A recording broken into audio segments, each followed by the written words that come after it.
students, let's start with the new topic, that is the factory scheme in India. Right, समझो। अभी हम लोगों ने पढ़ा था कि अभी मैनचेस्टर के गुड्स आने लगे, फिर मैनचेस्टर गुड्स के बाद क्या प्रॉब्लम हुई थी उनको, आखिरी में जो वीवर्स थे उन लोगों कि भैया इंडिया के अंदर ही फैक्ट्रीज आ गई थी। तो अगला टॉपिक आया हमारा द फैक्ट्री स्कीम अप। ये हम लोगों ने पहले भी देखा है, हमारे इंडिया में सबसे पहली जो फैक्ट्री थी that is of cotton mill, और ये बॉम्बे में आई थी 1854 में। ये बहुत इंपॉर्टेंट कंसेप्ट, मतलब क्या बोल सकते हैं हम लोग को, डेट है जो फैक्ट है जो लर्न करना है, दैट इज पहली मिल कौन सी आई थी। तो सर सबसे पहले कॉटन मिल आई थी। सर कहां पर आई थी? तो ये बॉम्बे में आई थी, और कब आई थी? 1854 में। ठीक है, यहां के आने के बाद धीरे धीरे धीरे इंडिया के अंदर इंडस्ट्रीज आना स्टार्ट हो गई थी, फैक्ट्रीज आना स्टार्ट हो गई थी। ठीक है, फिर उन्होंने बताया बाय 1862, अभी 54 की बात करती, 1862 में 4 मिल्स और स्टैब्लिश हुई, जो कि 94,000 स्पिंडल्स और 2150 लूम्स के साथ वर्क, मतलब अब धीरे धीरे क्या होने लगा था, फैक्ट्रीज की प्रोडक्शन कैपेसिटीज भी बढ़ने जा रही थी, क्योंकि अब मशीनरीज हम और ऐड करते जा रहे थे। ठीक है, around the same time jute mills also came up. ठीक है, अब सबसे पहले ये एक बहुत ट्विस्टिंग क्वेश्चन होता है कि सर अभी हम लोग बात करते हैं कॉटन मिल्स की, दूसरे नंबर पे आई हमारे पास जूट मिल्स, जो कि कहां पर आई थी? बंगाल रीजन की आई थी। ठीक है, ये 1855 के अंदर आई थी, और अनदर 7 ईयर लेटर इन 1862 के अंदर। मतलब पहले धीरे धीरे अब क्या होने लगी थी, टेक्सटाइल इंडस्ट्रीज में पहले कॉटन आया, अब जूट आया, तो ऐसे इंडस्ट्रीज सेटअप होने लगी थी। या चलो भी एक और चीज आगे बताऊंगा। ठीक है, यहां तक एक चीज याद रखना, पहले मैंने क्या बोलता है कि सबसे पहले जूट मिल आई, सबसे पहले कॉटन मिल आई, फिर उसके बाद जूट मिल आई। जूट मिल कब आई सर? जूट मिल 1855 के अंदर आई, और बाद में धीरे धीरे 7 ईयर लेटर्स और दूसरे इंडस्ट्रीज आने लगी थी। ठीक है, इन नदर्न इंडिया दी एल्गिन मिल, ठीक है, एल्गिन मिल स्टार्ट हो गई। ये कहां पर आई थी? कानपुर के अंदर। ये भी हम लोगों ने देखा था 1860 से 1860 के आसपास। हम लोग के इंडिया के अंदर नॉर्थ इंडिया में एल्गिन मिल आई, जो कि कब आई सर? 1860 के अंदर, और धीरे धीरे धीरे धीरे हमारे इंडिया के अंदर और कॉटन मिल्स और ये चीज स्टैब्लिश होने लगी। तो ये चीज बताई ऑलरेडी, हम लोग डिस्कस कर चुके हैं ज्योग्राफी के अंदर। ठीक है, by 1874 first spinning and weaving mill of Madras begin production. ठीक है, अब क्या हुआ, ये 1874 तक स्पिनिंग और वीविंग मिल्स भी हमारे मद्रास के अंदर क्या होने लगी थी, आ गई थी, हमको देखने को ये सारी चीजें मिल गई थी। ठीक है, नाउ दी अर्ली एंटरप्रेन्योर्स की सर, अर्ली एंटरप्रेन्योर्स यानी इनिशियली इंडिया के अंदर जो इंडस्ट्रीज आई थी वो लाने का श्रेय किसको जाता है, और वो कौन कौन से एंटरप्रेन्योर्स थे जो इंडिया के अंदर इंडस्ट्रीज लेकर आए थे? They are known as the early entrepreneurs. ठीक है, द ब्रिटिश, अब सबसे पहले चीज समझना कि इनिशियली जब आई थी तब ब्रिटिशर्स ने हमारे इंडिया के अंदर क्या क्या करा था, कुछ इंडस्ट्रीज डालना स्टार्ट हुई थी। फिर धीरे धीरे इंडियन एंटरप्रेन्योर्स आए जिन्होंने क्या करा, इंडस्ट्रीज डालना स्टार्ट करी। तो अब उनके बारे में हम डिस्कस करते हैं। अब इन्होंने यहां पर चीज बताई कि सबसे पहले क्या होता था, देखो इन ब्रिटिशर्स ने जब आई तो उनका तो चलो ठीक है, समझ में आता है कि उन्होंने प्रोडक्शन करा, और जनरली उनको इतना प्रोडक्शन से लेना देना नहीं था, वो लोग तो यहाँ से रॉ मटेरियल लेते थे और वहां जाके उनकी कंट्रीज के अंदर डेवलपमेंट करते थे, उनकी कंट्रीज में वो लोग प्रोडक्शन करते थे।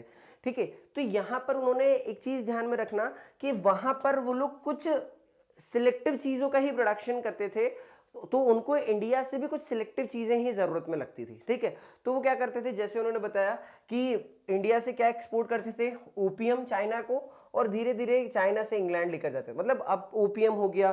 ठीक है, अभी बताएंगे कॉटन, हम लोग रॉ कॉटन लेकर जा रहे हैं लोग। तो धीरे धीरे क्या हो रहा था कि सिर्फ कुछ कुछ ओपियम हम लोगों ने ऑलरेडी डिस्कस कर रखा था। ठीक है, ओपियम हो गया, फिर इंडिगो हो गया, तो धीरे धीरे क्या होने लगा, कुछ चीज ही ये लोग क्या करते थे, वहां लेकर जाते थे। अब जब कुछ ही चीज लेकर जा रहे हैं तो बची हुई इंडिया के जो एंटरप्रेन्योर्स थे, जिन लोगों के पास पैसा, तो उन्होंने क्या दिमाग लगाया कि भैया जब ये सारी चीजें तो लेकर जा नहीं रहे, सिर्फ कुछ ही चीज लेकर जा रहे, तो हम क्या करते हैं, उनको डायरेक्ट कंपटीशन देने के बजाय जिस चीज में वो लोग डील नहीं कर रहे हैं, हम उन चीजों में मार्केट में जाते हैं। ठीक है, तो भाई ब्रिटिशर्स इनको परेशान भी नहीं करेंगे, तो इन्होंने क्या करा, वो चीजें लेना स्टार्ट करी। जैसे भी आगे हम लोग देखेंगे कि ये लोग क्या करते थे, रॉ कॉटन लेते थे। ठीक है, तो इन्होंने बोला कि हम कॉटन में डील नहीं करते, तुम कॉटन लेकर जा रहे हो ना, ले जाओ, हम कॉटन के थ्रेड्स में डील करेंगे।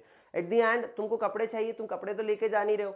ठीक है, यहाँ पर भी हमारा नुकसान हो ही रहा है, हम इससे अच्छा क्या करते हैं, हम कॉटन के थ्रेड्स बनाते हैं, कॉटन यार्न से थ्रेड बना रहे हैं, और ये थ्रेड तुमको भी जरूरत पड़ेगी, तुम्हारा भी काम हो जाएगा और हमारा भी काम हो जाएगा। तो ये इस तरीके से दिमाग लगाते थे, और ये लोग क्या करने लग गए, बाद में इनको जूनियर प्लेयर्स का नाम मिल गया कि ये जूनियर प्लेयर्स के role, as a role of junior players ये ट्रेड के अंदर काम करने लग गए। कुछ कुछ लोग फाइनेंस करते थे। ठीक है, गुड्स एंड सर्विसेज को प्रोड्यूस करने का काम भी ये लोग करते थे, और इन ट्रेड से, ठीक है, जो चीजें से इन्होंने पैसा कमाया उससे क्या करते थे फिर फर्दर ये लोग और अपने प्रोडक्शन कैपेसिटी को बढ़ाते जाते थे। पर याद रखना है किस चीज के अंदर दिमाग लगाते थे, उन चीजों में दिमाग लगाते थे जहां पर ब्रिटिशर्स काम नहीं करते थे, ताकि ब्रिटिशर्स को डायरेक्ट कंपटीशन देखने को नहीं मिले। ठीक है, सबसे पहले बंगाल की बात करते हैं तो बंगाल के अंदर द्वारकानाथ टैगोर जो है उन्होंने क्या करा, चाइना के अंदर ट्रेड करने का स्टार्ट करा उन्होंने धीरे धीरे। ये द्वारकानाथ टैगोर, ठीक है, हम लोग अभी जब उनके बारे में पढ़ेंगे, ये क्या नाम था उनका, just a second, Dwarkanath Tagore और हुकुमचंद सेठ, हाँ।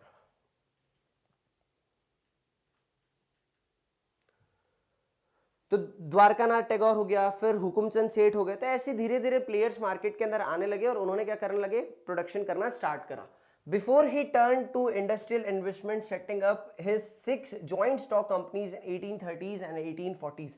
द्वारकानाथ टैगोर की बात कर रहे हैं, इंडस्ट्रियल इन्वेस्टमेंट करने के पहले ही उन्होंने क्या कर दिया था, 6 कंपनियां क्या करी थी 1830 से 1840s के बीच में डालने लगे थे। और बॉम्बे के अंदर, ठीक है, अलग अलग और भी, मतलब जैसे जमशेदजी टाटा की बात करते, पारसीज थे जैसे दिनशॉ पिटेट, ये लोग भी क्या होते थे, इन्होंने आया। जमशेदजी नुसरवानजी टाटा बहुत पायनियर माना जाता है इंडियन इंडस्ट्रीज के।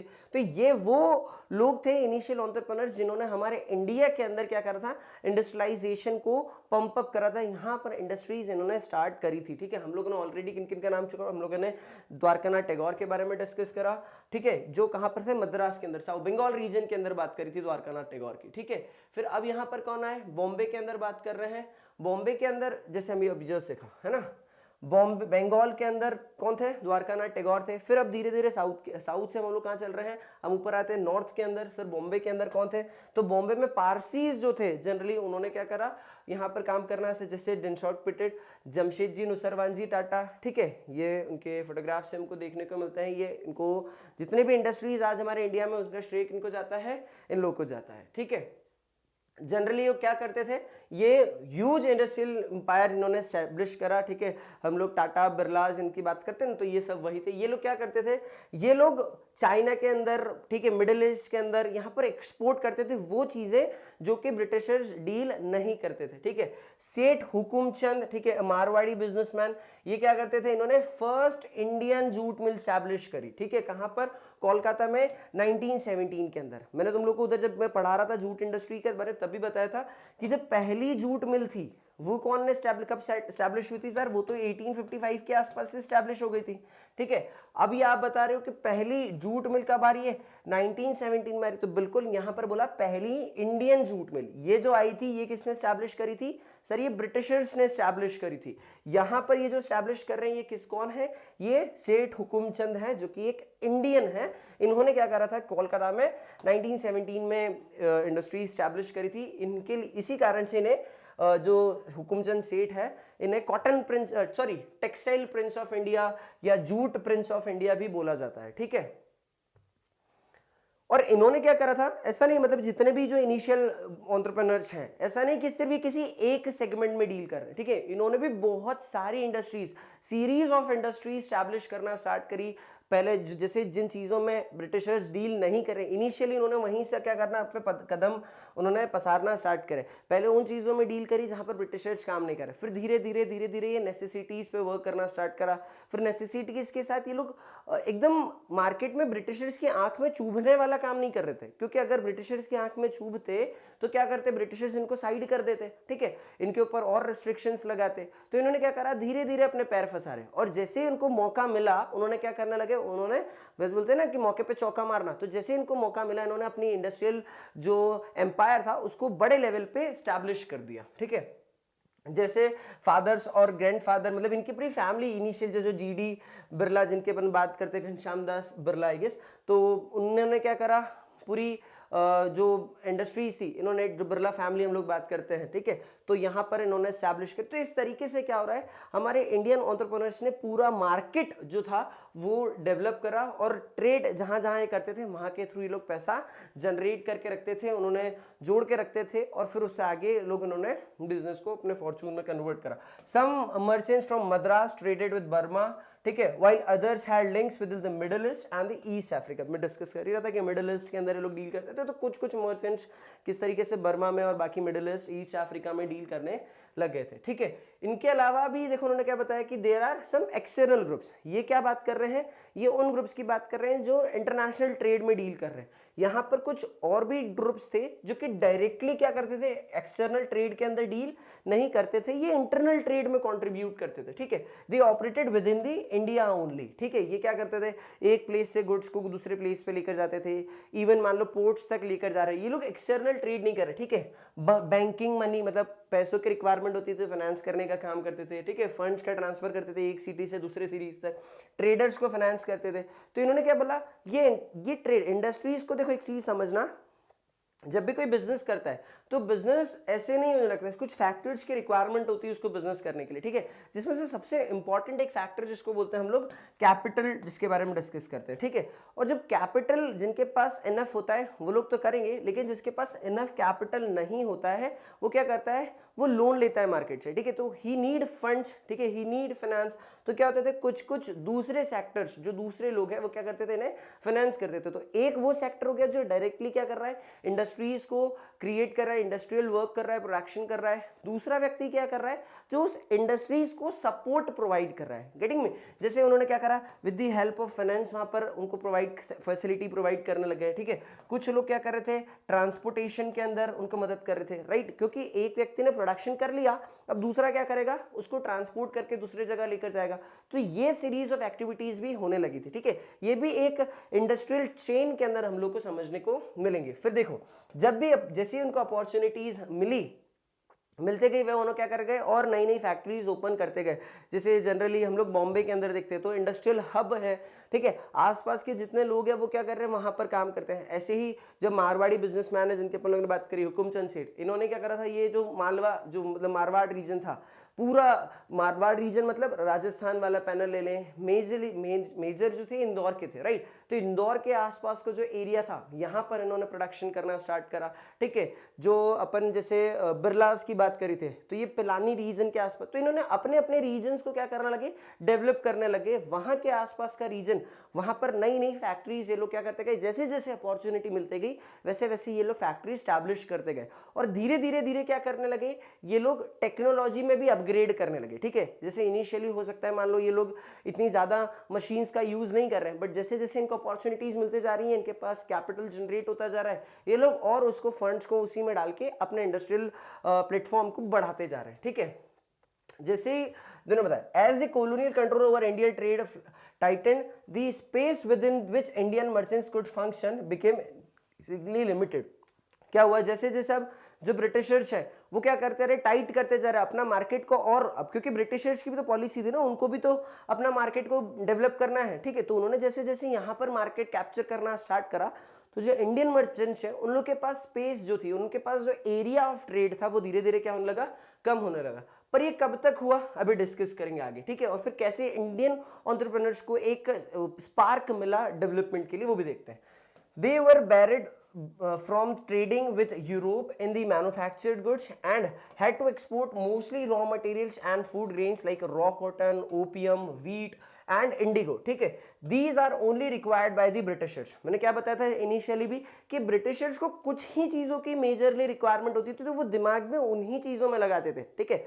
बाकी की चीजों पे इतना दिमाग नहीं लगाते थे, ठीक है। जैसे ये चीजें हम लोगों ने देखी, ये ओपियम हो गया, इंडिगो हो गया, रॉ कॉटन हो गया। तो इन्होंने जो ब्रिटिशर्स जिस चीज में दिमाग लगाते थे, इंडियन एंटरप्रेन्योर्स उस चीज में दिमाग नहीं लगाते थे। बोलते कि भाई साहब, जैसे भी मैंने तुमको एग्जाम्पल भी दिया था, है ना, अभी देखते आगे।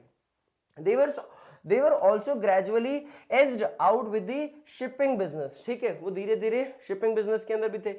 Till the first world war European जो मैनेजिंग एजेंसीज थी वो क्या करती थी, large sector of Indian industries को कंट्रोल करती थी। कब तक, till the first world war. लेकिन जैसे ही फर्स्ट वर्ल्ड वॉर हुआ, ठीक है। अब फर्स्ट वर्ल्ड वॉर 14 से 18 तक चला, ठीक है। 1914 से 1918 तक अब फर्स्ट वर्ल्ड वॉर चल रहा है। तो जैसे ही फर्स्ट वर्ल्ड वॉर चल रहा था ना, और ये कहां पर हम लोगों ने देखा था, यूरोप के रीजन के अंदर। तो जितने भी ब्रिटिशर्स या जितनी भी कंपनी हमारे पास इंडिया के अंदर रूल करने आई थी, मेनली जो ब्रिटिशर्स, इनको बहुत अफेक्ट हुआ। क्यों? क्योंकि इन 4 साल में इन्होंने क्या करा था, इन 4 साल में इनको उन चीज़ों की रिक्वायरमेंट पड़ी थी ना जो उनकी कंट्री में, जैसे वॉर टाइम गुड्स जिनको हम लोग जनरली बोलते हैं, तो यहाँ पर इन्होंने क्या करा, वॉर टाइम गुड्स को मैन्युफैक्चर करने लगे। और क्या करा, जितनी भी इंडस्ट्रीज इनके यहाँ फैक्ट्रीज हैं वहां पर क्या कर रहे हैं ये लोग, और फर्दर प्रोडक्शन करते जा रहे हैं, इवन न्यू इंडस्ट्रीज भी सेटअप करते जा रहे हैं। देखो जरा समझते हैं, in most of the instances Indian financier provided the capital while the European agencies made all investment and business। वो क्या करते थे ये लोग, Indian financiers business capital provide करते थे और सारे यूरोपियन एजेंसीज हैं वो क्या करती थी, बिजनेस को डील करने में स्टार्ट करती थी। जहां जब इंडियन जो मर्चेंट्स थे या जो इंडियन कैपिटलिस्ट हैं वो लोग इनको इस तरीके से सपोर्ट करते थे, ठीक है। बट प्रॉब्लम क्या हुआ कि यहाँ पर कहां पर फर्स्ट ये वो फेज बता रहे हैं कि जब वर्ल्ड वॉर नहीं हुआ, तो वर्ल्ड वॉर के प्रायरली ये सारी चीजें देखने को मिलती थी। जहां पर, और एक चीज और याद रखना, इंडियन एंटरप्रेन्योर्स को जब ये डोमिनेट भी करते थे, ठीक है, ये क्या करते थे, जो बिजनेसमैन होते थे, जो यूरोपियन कंपनीज होती थी या जो मैनेजिंग एजेंसीज होती थी, ये यहाँ से कैपिटल ले लेते थे। जैसे अपन मान लो हुकुमचंद सेठ है ना, तो क्या करते थे, हुकुमचंद सेठ जनरली डील भी कर लेते थे फॉरेनर्स के साथ, क्योंकि इनके पास इतना पैसा होता था। तो क्या करते थे, ये फॉरेनर से डील करते थे, उनको कैपिटल प्रोवाइड करते थे, और कैपिटल प्रोवाइड करने के बाद जो बिजनेस के डिसीजंस लेते थे वो लोग कौन लेते थे, जो मतलब उनके बिजनेस, किनके, यूरोपियंस के बिजनेस में वो लोग डील करते थे। इवन इंडिया के अंदर भी उनका एक पर्टिकुलर चैम्बर ऑफ कॉमर्स था जहां पर इंडिया के बिजनेसमैन को अलाउ ही नहीं होता था कि ये लोग वहां पर जाके डील कर सके। क्यों? क्योंकि it was fairly dominated by the Europeans, ठीक है। अब बात करते हैं where did the workers come from या केम फ्रॉम। बात समझना कि जब हम लोगों ने देखा कि इंडिया में इंडस्ट्रीज आ गई, ठीक है, ये वही पूरा का पूरा सीन देखो, रिलेट करते जाओ स्टोरी को, इंडिया के अंदर भी वही चीज हुई होगी जो यूरोप में होगी, बिकॉज इंडियन हो चाहे यूरोपियन हो, इंसान इंसान होते हैं और एक साइकोलॉजी भी उसी तरीके से वर्क करती है। तो धीरे धीरे अब क्या हुआ, इंडिया के अंदर इंडस्ट्री सेटअप करने लगे। मैंने जैसे बताया था कि जैसे जो टाटा बिरलास हैं, इन्होंने अपने एरियाज के अंदर क्या करने लगे, इन्होंने अपना क्या बोलते हैं इंडस्ट्री सेटअप करना स्टार्ट करी। कुछ ने बॉम्बे में डाली, किसी ने इंदौर में डाली, ठीक है, किसी ने मद्रास के अंदर डाली, किसी ने बंगाल में डाली। तो यहाँ पर क्या कर रही है, धीरे धीरे इंडस्ट्रीज को डेवलप कर रहे हैं। तो जब इंडस्ट्रीज एक एरिया के आसपास आती है तो वर्कर्स कहाँ पर आएंगे, तो वर्कर्स भी आसपास के रीजन से वहां पर आने लगेंगे, ठीक है। तो जैसे जैसे फैक्ट्रीज का एक्सपांशन हुआ, वर्कर्स की डिमांड भी बढ़ी। जब वर्कर्स की डिमांड बढ़ी तो क्या हुआ, वर्कर्स आने लगे। अब वर्कर्स आसपास के, देखो उन्होंने बताया in 1900 there were around 5,84,000 workers in the Indian factories, and by 1946 the number was over 24,36,000, ठीक है। तो इतने वर्कर्स वहां पर क्या होने लगे, बढ़ने लगे। तो क्या हो रहा है, देखो 5 लाख से अब कहां तक पहुंच गए, 24 लाख तक, ठीक है। मतलब यहाँ पर वर्कर्स की रिक्वायरमेंट बढ़ती जा रही है। क्यों? क्योंकि इंडस्ट्रीज क्या हो गई है, अब बढ़ती जाएगी। और ये इंडस्ट्रियल एरियाज में कहां पर, देखो ना बताया ना, डिस्ट्रिक्ट अराउंड। यही फायदा किसको मिल रहा था, जो एंटरप्रेन्योर्स थे, अर्ली एंटरप्रेन्योर्स, क्योंकि इनको जिस एरिया में थे वहां पर उनकी क्या बोलते हैं पॉपुलैरिटी भी थी, ठीक है। और ये लोग इंडियन ट्रेडर्स जैसे हम लोग को पता था, ये इमोशनली भी अटैच होते थे, तो वर्कर्स भी इनके वर्क करने लगते थे। और ये लोग क्या करते थे, बहुत अच्छे से अपने प्रोडक्शन को अपने वर्कर्स के साथ डेवलप करने में भी लगते, क्योंकि जो ब्रिटिशर्स थे, they only want production, they only want output, ठीक है, they only want productivity. But at the same time what Indian investors or the Indian what you can say जो entrepreneurs ये चाहते थे, they want कि भाई जितना मेरे एम्प्लॉयज हैं वो लोग भी अच्छे से वर्क करें, राइट। तो उनको भी सेटिस्फाई करने का काम करते थे। आगे बात करते हैं, over 50% of the workers in the Bombay cotton industries and in 1991 came from the neighborhood districts like of Ratnagiri। क्या बात कर रहे हैं कि जो आज बॉम्बे के अंदर जैसे बात कर रहे हैं, तो 50% जो वर्कर्स हैं, जैसे उन्होंने बताया कि 50% जो वर्कर्स हैं वो कहां पर आए, 1911 के अंदर रत्नागिरी डिस्ट्रिक्ट से ही आए हैं, ठीक है। 50% लोग सिर्फ एक डिस्ट्रिक्ट, मतलब उसके आसपास के जितने गांव हैं वहां से। रत्नागिरी का हम लोग को पता है, हाफूस आम बहुत ज्यादा, अल्फांसो जिसको बोलते हैं, फेमस होता है।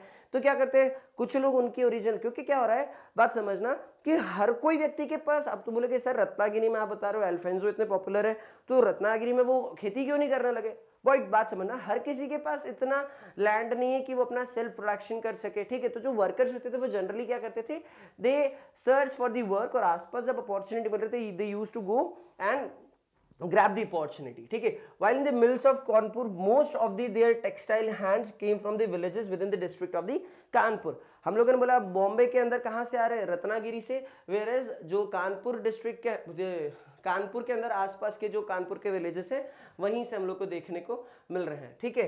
ये जनरली क्या करते थे, विलेजेस से जाते थे. देखो बात समझना, मैंने अभी भी तुमको एक ही चीज क्लियर करी, क्योंकि जो ब्रिटिशर्स थे उन लोगों को प्रोडक्टिविटी से मतलब था, तो ब्रिटिशर्स क्या करते थे, इनको जनरली इतनी अपॉर्चुनिटीज नहीं देते थे, प्लस क्या करते थे, इनके सेंटिमेंट्स के साथ ये लोग प्ले करते थे. बट हमारे India is a festive country, पता है हम लोग को यहाँ पर इतने सारे फेस्टिवल्स होते हैं, हर एक रिलीजन के अपने बहुत सारे बिलीव्स होते हैं. तो क्या होता है, तो जो वर्कर्स होते थे वो किसी एक कम्युनिटी या किसी एक रिलीजन से तो नहीं आए हैं, तो क्या होता है, तो बहुत सारे फेस्टिवल्स के बहुत जब गांव के अंदर आते हैं तो ऑब्वियसली बात है विलेजेस के अंदर तो और बहुत ज़्यादा कस्टम्स और बिलीव्स होते हैं. तो क्या होता था, जब जब इनको छुट्टी की रिक्वायरमेंट होती थी तो जनरली इनको कौन प्रोवाइड कर देता था, जो इंडियन मर्चेंट्स या इंडियन बिजनेसमैन होते थे इनको प्रोवाइड भी करते थे. लेकिन ब्रिटिशर्स ये सब चीज़ें नहीं करते, तो इसीलिए क्या करते, जो वर्कर्स भी थे they prefer to do work in the Indian businesses, right. और क्या करते थे, जब इनका, जैसे हम लोगों ने वहां पढ़ा था, कहां पर, यूरोप के अंदर, कि वहां पर भी ऑफ सीजन था, तो जब ऑफ सीजन होता है तो विलेज जो उनके लोग थे वो क्या करते थे, अपने विलेजेस के अंदर चले जाते थे. सेम ऐसे ही जब छुट्टियां इनको मिलती थी तो ये भी अपने क्या चले जाते थे, गांव चले जाते थे, और जैसे इनका स्पैन कंप्लीट होता था ये वापस फैक्ट्रीज में आ जाते. तो इस तरीके से प्रॉपर क्या होता था, प्रोडक्शन भी होता था. और एक बात समझना, हर वजह से वहां पर जो लोग खेती करते थे तो ये क्या करते थे, कुछ लोग खेती के लिए, अब उन्होंने जब वहां पर उनकी रिक्वायरमेंट होती थी तो सब लोग वहां पर इंडल्ज हो जाते थे, पूरी फैमिली की फैमिली.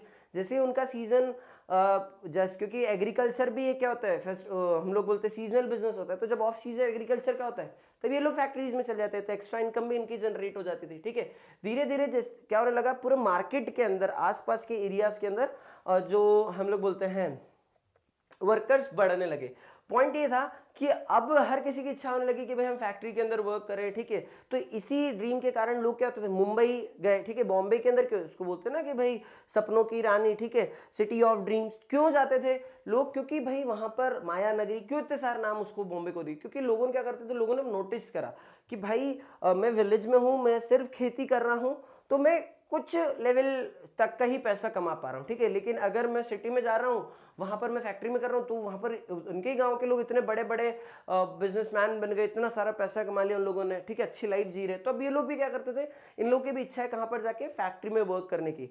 तो सर अब फैक्ट्री के अंदर इनको वर्क मिलेगा कैसे, ठीक है. तो फैक्ट्री के अंदर वर्क मिलने का भी अपन सीन देखते हैं. इनिशियली हम यहाँ पर बताया कि जैसे ही अगर कभी फैक्ट्री में रिक्वायरमेंट आती थी कि भाई यार यहाँ पर वर्कर्स की या लेबर्स की रिक्वायरमेंट है, तो ये क्या करने लग जाते थे, गांव जैसे स्प्रेड हुई न्यूज, तो लोगों क्या करते थे, धड़ल्ले से कहाँ पहुंचते थे, विलेजेस से सिटीज के अंदर. और यहाँ पर इनको वर्क कौन प्रोवाइड करा देता, एक जॉबर करके व्यक्ति होता है, जॉबर व्यक्ति जो इन लोगों को प्रोवाइड करता है काम. अब जॉबर कौन होता है, तो देखो जैसे हम लोगों ने वहां पढ़ा था यूरोप के अंदर, ठीक है, तो वहां पर क्या देखा था ब्रिटेन के अंदर, कि सर उनके जो रिलेटिव्स होते थे, जो फ्रेंड्स होते थे, वो लोग के थ्रू इन लोग को काम मिलता था. तो सेम सीन यहाँ पर भी होता था. ये जो जॉबर व्यक्ति होता है, तो ये जॉबर कौन होता था, जो ऑलरेडी वहां पर इंडस्ट्री के अंदर वर्क कर रहा है. देखो भी आएगा गेस, क्योंकि यहाँ पर क्या बताइए कि नंबर ऑफ जॉब्स जो अवेलेबल है मार्केट के अंदर वो कम है, where is the number of applicants वो ज्यादा है, ठीक है.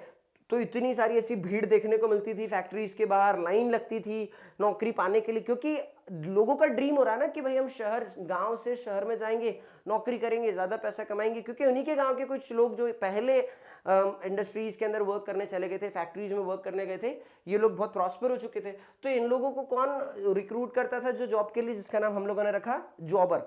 जॉबर व्यक्ति कौन था, जो ऑलरेडी वहां पर क्या कर रहा है, कुछ अच्छे समय से काम कर रहा है, और जब वो लॉन्ग टर्म से वहां पर काम कर रहा होगा तो ऑब्वियस ही बात है जो ओनर होगा बिजनेस का उससे इसके अच्छे टर्म्स होंगे, ठीक है. तो ये क्या करता था, मतलब देखो उन्होंने बताया कि जॉबर जनरली कौन होते थे, ये ओल्ड ट्रस्टेड वर्कर्स ही होते थे, ठीक है. अब ये क्या करते थे, ओल्ड ट्रस्टेड वर्कर्स जनरली क्या करते थे, ये इनके फ्रेंड्स फैमिली में होंगे. अगर किसी के होंगे तो मैं क्या करूंगा, यार मुझे जॉब करना है तो प्लीज मुझे लगवा दो, और वो तो वहां सेटिंग है उनकी.